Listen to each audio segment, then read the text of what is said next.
After a chance encounter as kids, Cece Bloom and Hillary Whitney become lifelong friends. It's our Mother's Day episode, and our moms, Carole Abramson and Rochelle are here to talk about fire escapes as balconies, irreplaceable robes, and the moment in this movie when I cried and James laughed. I can fly higher than an eagle as we see if Beaches stands the test of time. It's a test of time, James and Alan have their say. Do the movies you love still hold up today? James says gladiator with a glove, and Alan says as a father blah blah. It's a test of time, James and Alan have their say. Hello everybody and welcome to the Test of Time. My name is Alan Noah and joining me is the wind beneath my wings, my mom, Carole Abramson. Thank you, that's sweet.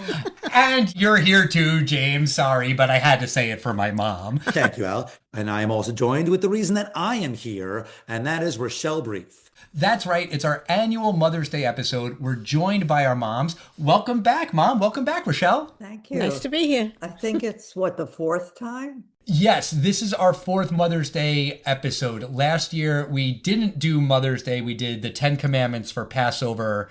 So we were still in the spring. Right. And the movie that we're talking about today, Beaches, is a movie that I'm pretty sure I only saw once before with you, Mom. Do you remember seeing this movie way back when? I know I saw it. I don't remember anything about it. How and when I saw it. Okay. It's based on a book. Did you read the book? No. All right. But you saw it at some point in the theater or on video, cable? Yes. All right. And I must have watched it with you. Yeah, you wouldn't have watched it on your own. I don't think so. I'm going to guess it was a movie that you, I don't want to say forced me to watch, but maybe... Twisted your arm. Yeah, a little bit. A little bit. What about you, Rochelle? Had you seen this before? No, I have never seen this before. I'd heard about it. I heard it was, a tearjerker, but I loved Bette Midler. I was a big fan, and I was happy to see it just for her. When you say you're a big fan, do you mean of her acting, her music, both? Of her singing. Okay. James, had you seen this movie before? I had seen this film exactly one time before, and I'm actually surprised, Mom, that you hadn't seen this film because I just assumed, back in the 80s, when you got a rental for the weekend, it was kind of the family would watch it together. And this is certainly not a James rental. This is not like, oh man, Beaches is out. So I definitely saw this, and I'm so convinced that I saw it with the family as a rental. This is not something I would have watched on HBO, but I remember seeing it, and I remembered exactly two things. The mom dies, and also I remembered the very beginning of the film, that I enjoyed the beginning of the film. I thought that the flashback part was very charming. Spoiler alert. That the beginning was charming? No, that the mom dies. Yes, that is true. That is a spoiler. But, I think that was obvious from the first scene, when she was singing, rehearsing for this concert, and she's suddenly called away, on something drastic. So you kind of knew it was something like life or death, threatening. Right? Yeah, I agree that gave it away, and I thought that the movie started with the flashback in the 50s, but I think that bookend's completely unnecessary because I think you're right, Mom. It completely it makes it obvious that something tragic is going to happen. Yeah, it doesn't add anything. She's rehearsing at the Hollywood Bowl. She gets a letter and then runs away. She's trying to get to San Francisco. In the first flashback scene, Cece meets Hillary, who says that she's from San Francisco. It's not a twist or a surprise. It doesn't have to be a twist or a surprise that Hillary dying is why she leaves the rehearsal. It's in medias res, starting in the middle. Lots of movies do it. I agree with you. It doesn't really add much here. I think the only reason, the obvious reason, and in some ways I could say a good reason, except for the spoiler of a tragedy coming, is that they were able to put Bette Midler singing the opening Under the Boardwalk, which was actually a lovely rendition of it. But I think that's obviously the only reason that they did it, so that they could have Bette Midler singing, which they did several times in this film. Right. And then when it goes into the flashback, we see a young Cece, and where is she? Under the boardwalk. Exactly. So it pays off there. But we're getting ahead of ourselves. James, why don't you give our listeners a recap of what this movie's all about? So, Beaches follows the decades-long friendship between artistic, outgoing stage performer Cece Bloom and reserved wealthy attorney Hillary Whitney. The two met once as children, but they remain close as pen pals through the years. They reconnect as adults in New York City when Cece is struggling to make ends meet and Hillary is starting to pursue activism. Tensions arise when Hillary falls for Cece's director, John, who Cece had feelings for. Around that time, Hillary's father becomes ill, so Hillary returns to San Francisco, where she marries a man named Michael. Meanwhile, Cece marries the director John. When Hillary visits New York, she and Cece have a huge fight, but they reconcile after they both get divorced. Hillary has a daughter as a single mother and then develops a serious heart condition. Cece steps in to support Hillary and grows close to her daughter Victoria. After Hillary dies, Cece takes custody of Victoria. Right. So, when this movie came out in 1988, how did it do at the box office? Really well. I was actually surprised. The budget of this film was $20 million. I would estimate probably the average drama budget for late 80s. It officially opened on December 23rd, 1988, but really opened wide on January 13th, 1989, probably for the obvious reasons of trying to go for awards. And I think Wind Beneath My Wings, I think, won the Grammy. And the film opened modestly at number three with $5 million. But this is one of the best multipliers I've seen in a long time. This wound up ending with $57 million domestically, an 11 times multiplier over that. And then they remade it, I think in 2017 or something, with Nia Long and Adele Dazeem, also known as Adina Menzel. It's become kind of I don't know if a cult classic is the right word because it was pretty successful when it first went, but it's been talked about for the years. And I guess you'd say it was a successful film. And there's a Broadway musical out now. It had been around, but it just came to Broadway. But I feel like every year, couple years, a movie comes out that's about female friendships, and then it becomes a thing that people talk about. Oh, it's so nice to see a female friendship represented on screen. But I'm curious because we've got two females here. What did you think about the friendship in this movie? Do you feel like this movie got it right, got some things wrong? Well, they were pretty much polar opposites. I don't know if a friendship would have survived all those years just based on the letters. But when they came together, that was when they actually bonded, when they stayed in the apartment in Manhattan. I could see that solidifying the friendship. Right. And then, of course, when they had the fight, they could have just drifted apart. But I think they had gotten so close that Cece wasn't going to let that happen. Right. We can really get into that fight. But when Hillary says that you got your husband by default, That was low. yeah, I mean, that's a really, really tough thing to hear. And I could imagine that being the end. Like you maybe can't come back from that, Yeah. but they do. And I do wonder if that is a testament to these two, Cece and Hillary, or kind of the strength of female friendships in a bigger, broader sense. I think it's these two. Rochelle, what do you think? Well, I have friends from grade school that I'm still friendly with. From first grade, we've been in touch with each other. You know, they live in Florida now, two in particular. I have one here as well. But we've been friends for so many years because we have shared experiences through life. We knew each other's families, we knew each other's siblings, we went to schools together.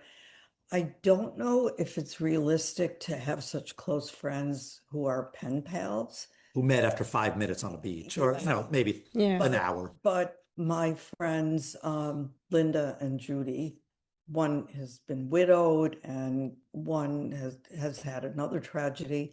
But we've lived through these things and supported each other all these years. So I do understand lifelong female friendships and how close they can be, sometimes closer than sisters.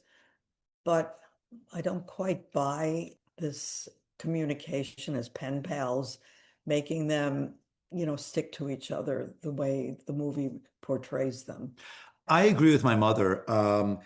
when the two women reconnect as adults, probably in their early 20s or so, Bette Midler's character, Cece, sees her friend Hillary, but she has no idea who she is. And it just seems like, wait, you've never sent a photograph of each other? I mean, it just seems like, Al, you and I caught the very end of Pen Pals. You probably wrote to someone in like third grade as an assignment and, puttered out.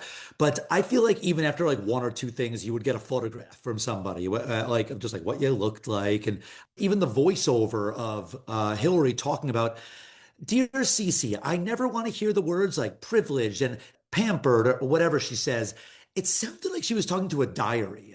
My daughter did pen pals as a school assignment. So they do still exist as schoolwork, but she wrote 2 letters because her teacher made her, and that was the end of it. And I do think that pen pals as a concept does not stand the test of time. If 2 kids met on the beach today, they would exchange phone numbers, emails, they would text, they'd add each other on Snapchat or whatever.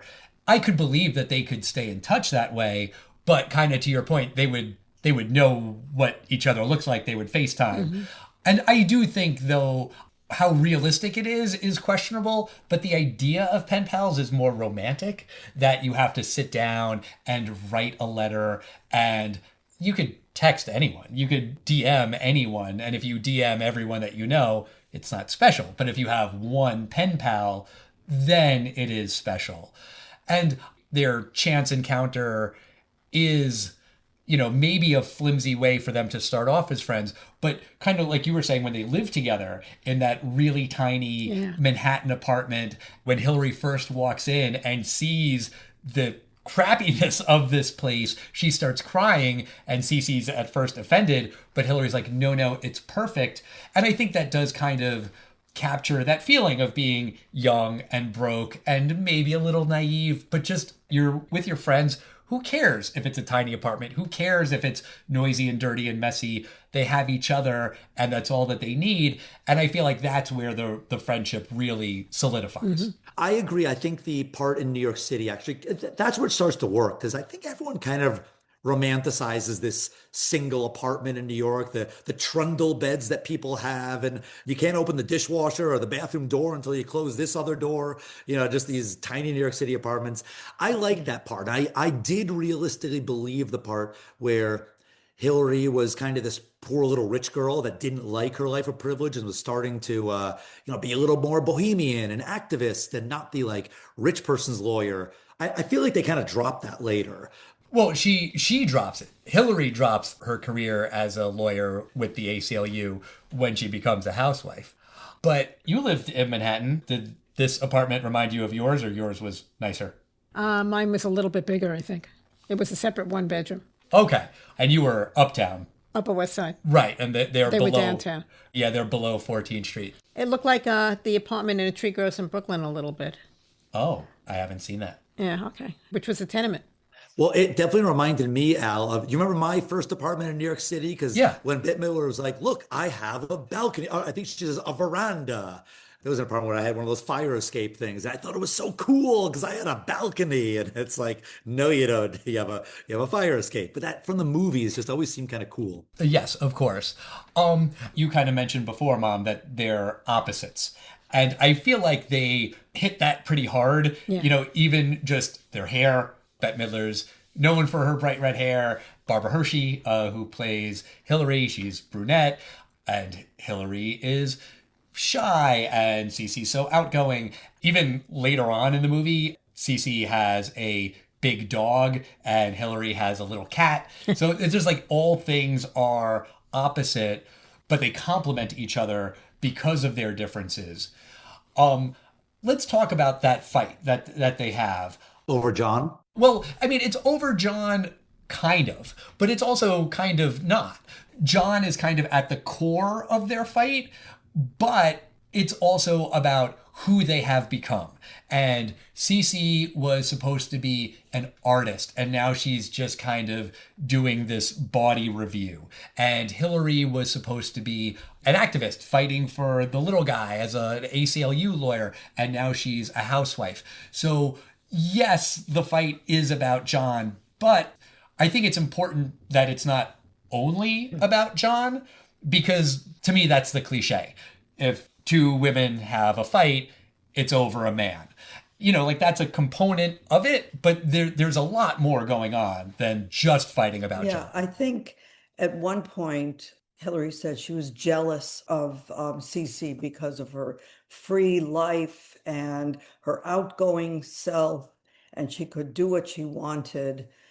So even though she was privileged, she wished she didn't have the constraints of privilege. She could just go under a boardwalk and smoke a cigarette. Right. They're both jealous of each other. I Yes, think I very think much they're jealous both of each jealous. other.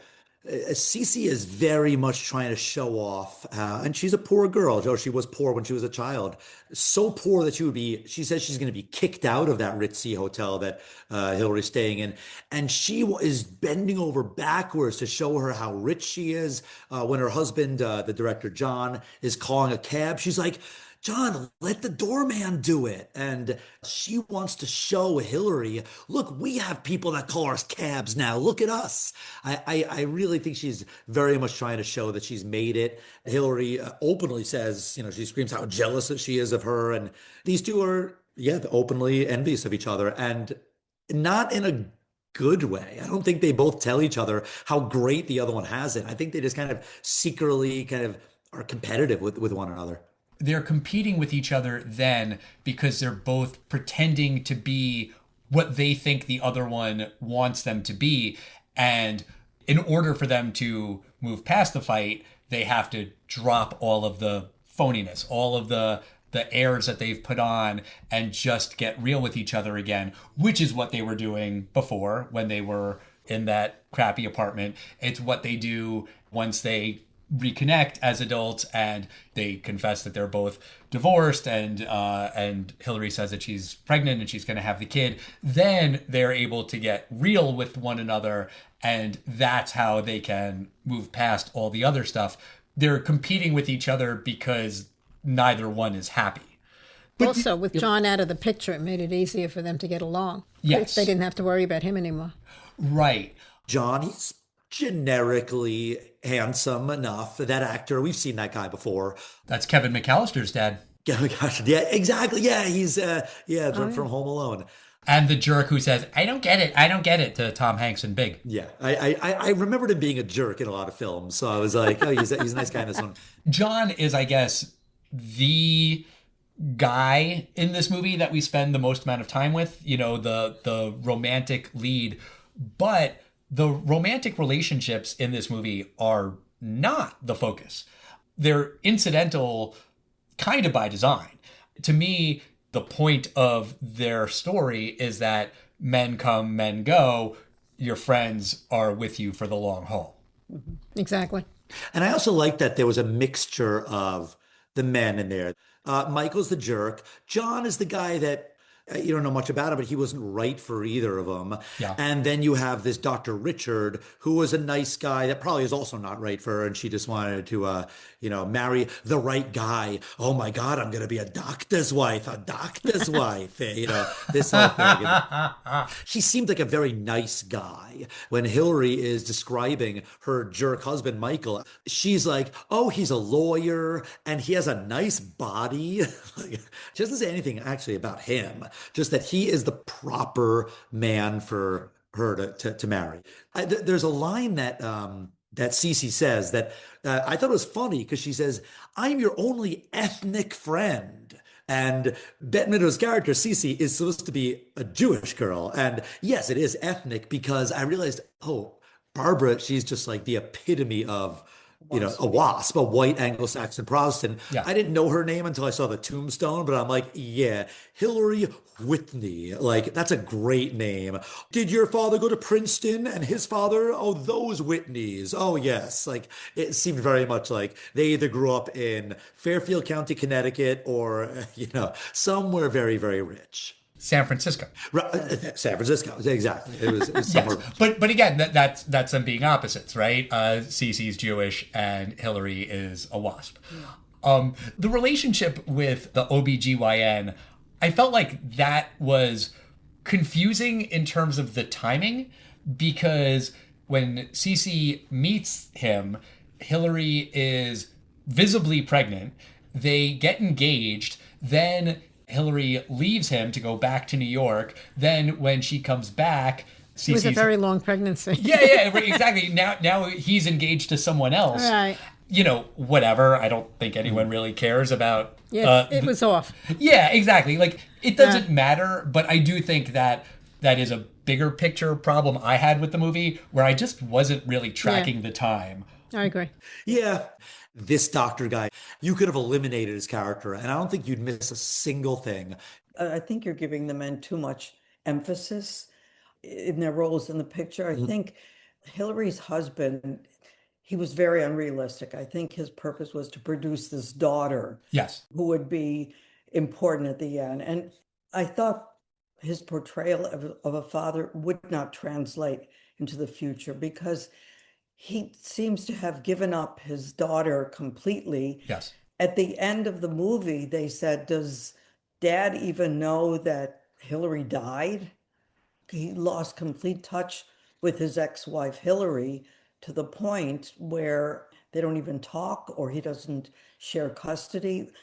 That is nothing that I think would happen today. One of my favorite lines in the movie was when Barbara Hershey finds her husband with this blonde. Yeah. And she says, "That's my robe." Right. Right. I mean, Not that's my husband. well, I mean, right. You can always get a new husband. Right, But the a robe. robe like that. But you're right. It had a mixture of tragedy and comedy, and Yeah. it was a musical too. So Right. it hit three major genres, comedy, drama, and musical. I forget who said it earlier, but yeah, this movie is kind of known as a tearjerker, which, sure, at the end, but yeah, there are a lot of moments of comedy in here. I assume that helped it find its audience and, get that multiplier you were saying, James. People aren't going to necessarily tell their friends to go and see this movie where you cry for 2 hours straight. But if there's, a lot of moments of comedy and fun to be had, and then, you cry at the end, well, that's an easier sell. And I think you're right. First, it's Gary Marshall who directed this film. Right. He's a funny guy. He does well there.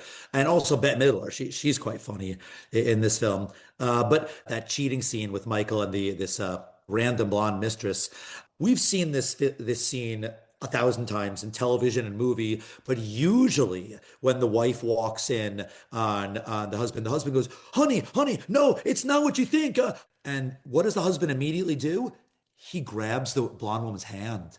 Like, I want to make sure the blonde woman knows that it's this woman walking in that means nothing to me. And she was very smug. Instead of looking embarrassed, she just looked Exactly. very smug. Like, that's your robe? Lady, it's going to be my robe soon. Like, Yeah. This guy is a jerk because he was supposed to be the perfect man and he's the right husband on paper. And I think very quickly they wrote him out of the movie and he served his purpose. Well, let's talk about Hillary's disease. So that's when we get to the sad part of the movie. First off, when we first meet her as a little kid, she says that her mom died when she was little. Yes. So it kind of implied that maybe this was a genetic condition Absolutely. that she had.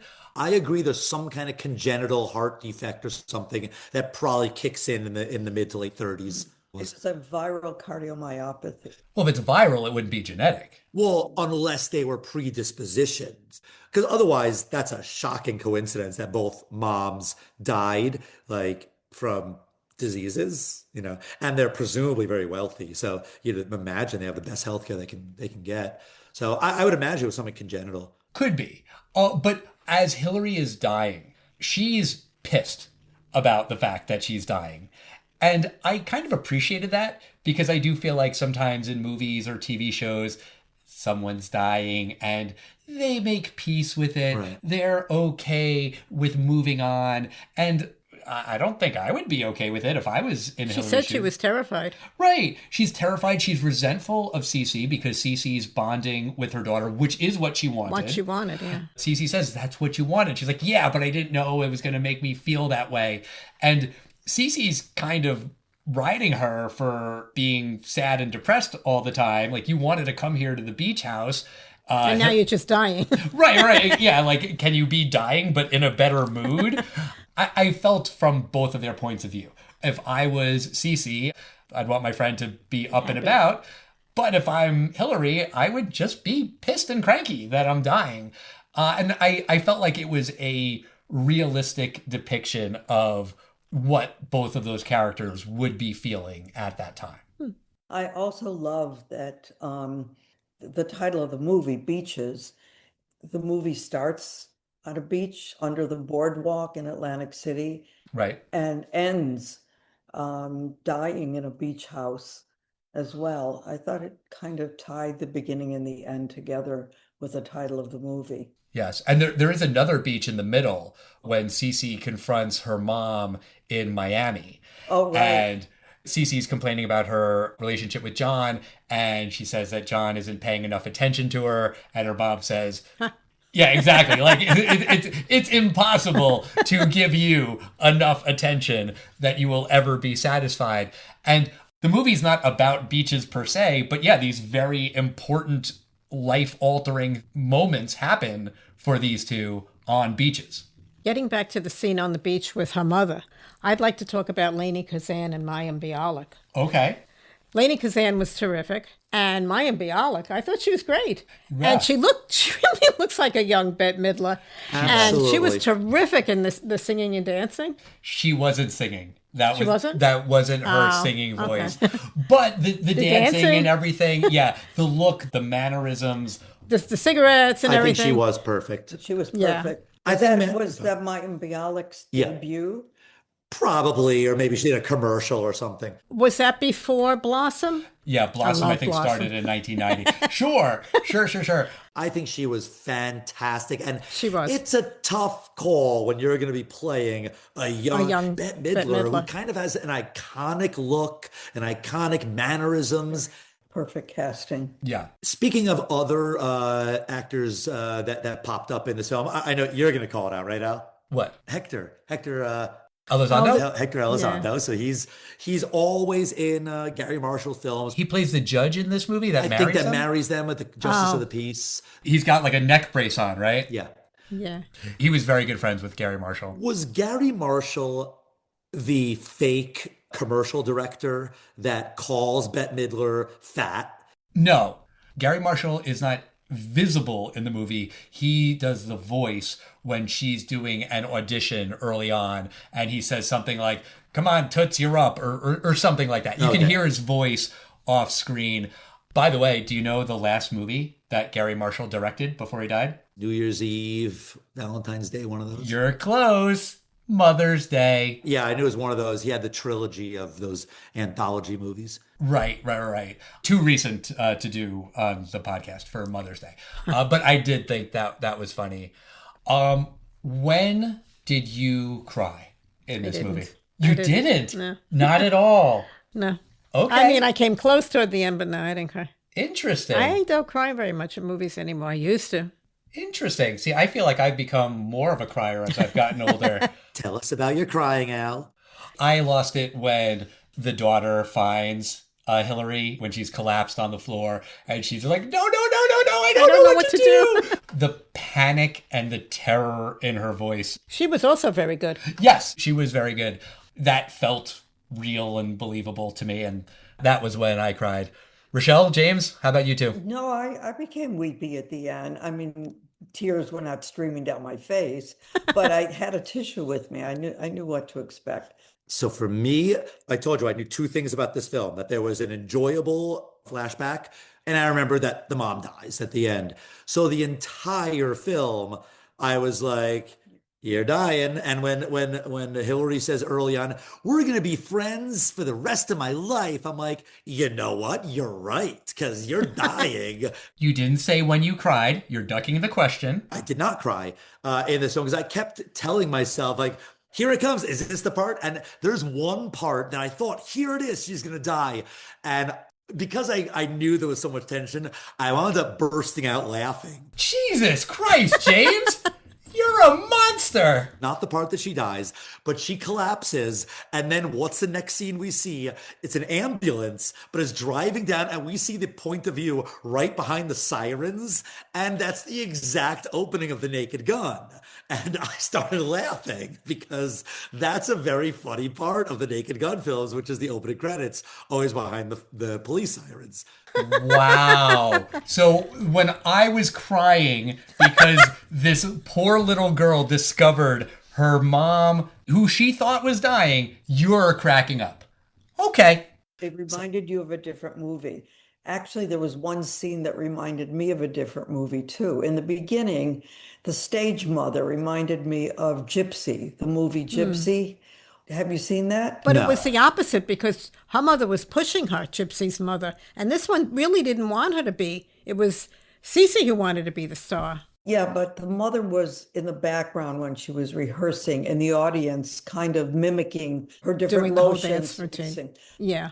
There were a lot of cliches in this movie, and that was one cliche that brought to mind an earlier movie. One thing, I'm not sure if I call it a cliche, but it's something, mostly this was done by the Mayim Bialik aged CC, but I think the worst thing, short of violence, the rudest thing, the most chutzpah disrespect that you could show your parents, you call your mom by her first name, but it turns out her mom's not even a mean woman. I thought that was a good implication of the dynamic between mom and daughter, that she didn't show much respect, but there actually it wasn't like an abusive relationship there. Right. Rochelle, I'll ask you first this time. Do you think that Beaches stands the test of time? I think the story stands the test of time because I've seen the story before, similar stories, tearjerkers, but I have to say there were a lot of parts of it that do not stand the test of time. For example, we didn't mention this before, the rehearsal of the big boobs. There was a musical with a big chest. They were making fun of The history of the bra. Titslinger. yeah, the history of the bra. Yeah, Titslinger versus Brazier. Yeah. You couldn't do that today. It's too anti-feminist. I would say the storyline is cliched enough that it stands the test of time, but many of the scenes did not. Okay, so overall, you're saying yes? Overall, a weak yes. A weak yes. All right, fair. Mom, what do you think? Well, I think the idea of the friendship, a female friendship, stands the test of time. But like we said before with the pen pals, that's so dated. Nowadays with texting and everything, that is very dated. But I'd like to think that a close friendship will always be now, then, whenever. So, yeah, I have to agree, like a very weak yes. Okay. James, what do you think? I was able to hold off from tears, not only because I was kind of maybe preparing myself that the mom dies, but strangely, I have to say, I think while it's a tragic story that this poor Victoria loses her mother, I didn't really like the character of Hillary that much. I kind of liked her as a child, that she's this, poor little rich girl. And also, oh, Hillary, she's breaking away from being that corporate attorney and she's going to be an activist. And no, it doesn't really go anywhere. I just didn't really care for the Hillary character very much. So while I was sad for Victoria, I would have been more sad if Cece died, honestly. I felt like I knew her more, and I felt her character went through a big arc of or rather poor than rich, and realizing that it's not about wealth, it's about love. And, you're rich because you had this friendship from childhood, not about you can have a doorman call your taxi. I just didn't really see much from Hillary. I just thought that she was a rich woman that did get screwed over by her jerk of a husband. And the virus. And the virus. It's sad because a little kid is without a mother, but the friendship, I just kept thinking, why are these two still friends? Like they had a big blow up. Like Hillary's like, yeah, sometimes friendships die. That's just what happens. And yeah, unfortunately, you do learn that in your 20s, 30s, 40s, 50s, and on guess those friends that one big blow up, like you're not going to school the next day to kind of patch it up. I just didn't really buy the friendship that much. I weren't sure why these two were that close and needed each other. Or rather, I wasn't really sure why Hillary needed Cece. I kind of see how Cece always envied getting that life of Barbara.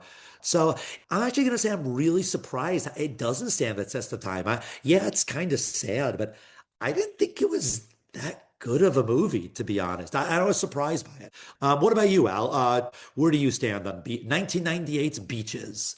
I think I like this movie more than the three of you. I found it to be really engaging.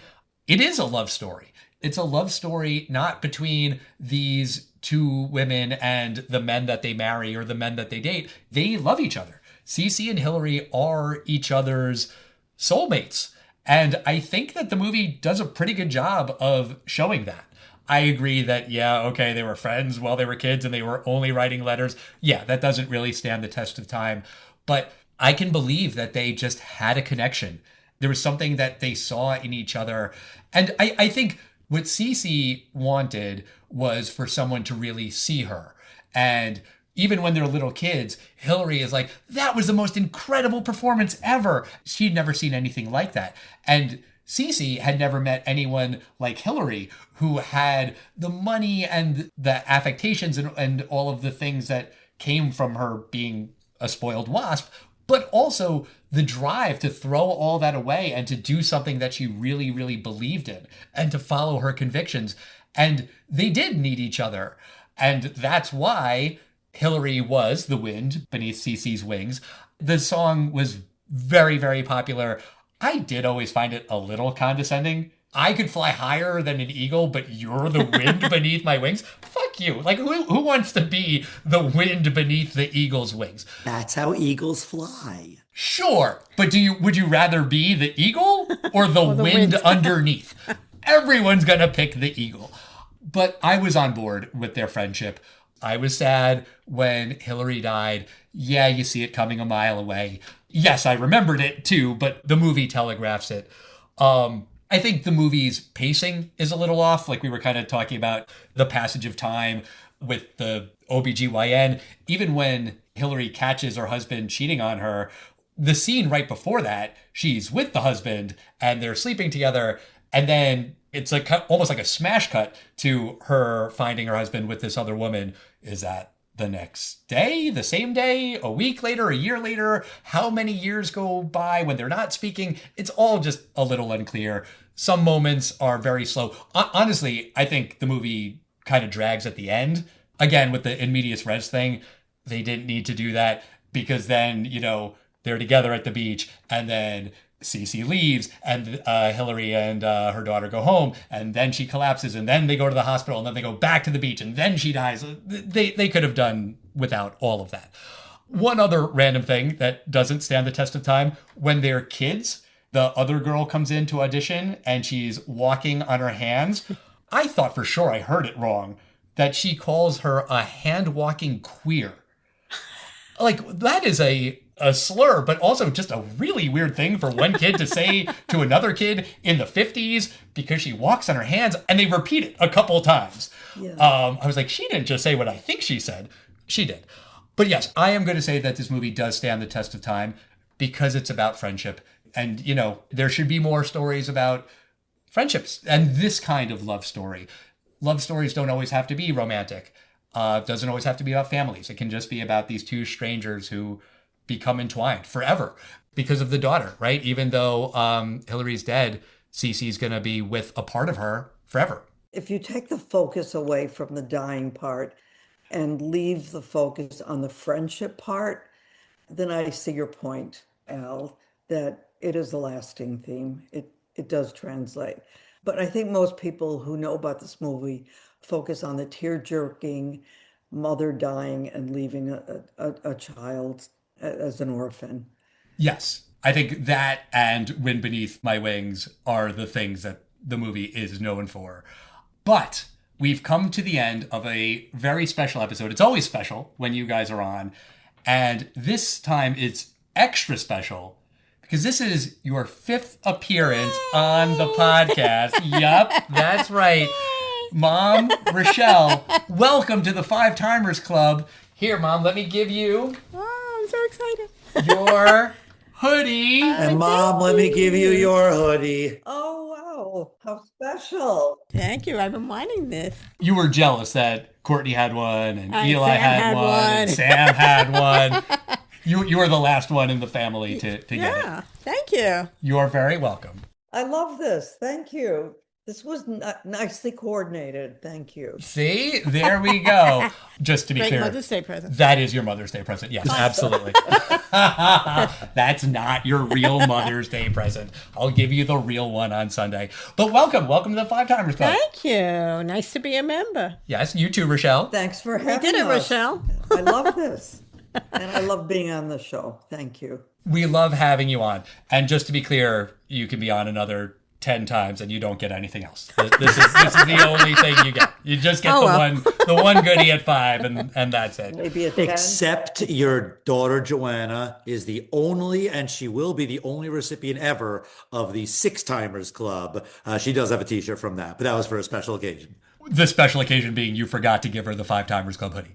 It's a special occasion. That's special. I was wondering if you were going to remember. I reminded you to get it. I was like, is he going to remember to bring it tonight? You did. Well done. All right. Well, Rochelle, Mom, thank you so much for coming back on the Thank show. you. Happy Mother's Day. Thank you. Thank you. Thanks, Carole. Thanks, Mom. From the two best sons. Aw, thank you. Very sweet. That was very kind of you. Thanks for having us. Of course, of course. Well, that's going to do it for us this week. Come back next week as we discuss King of New York, starring Christopher Walken. I've never seen that movie before. I'm looking forward to checking that out. In the meantime, we want to hear from you. We are at Test of Time Pod on Facebook, X, Instagram, and Threads. Write to us. Let us know what you think about Beaches, about Bette Midler. Let us know if you cried, when you cried, how many times you cried, if you laughed when Hillary died. I didn't like say I laughed James. when Hillary died. I laughed when the sirens came on. Oh, I'm sorry. You laughed when she was lying on the floor dying. Technically, she was lying in the ambulance. Oh, okay. Oh, she was in the ambulance. She was dying on her way to the hospital. That's when you were cracking up. Okay. Sorry about that. And we'll see you next time, everybody. Bye. Bye, everybody. Bye. Thank you. Till next year.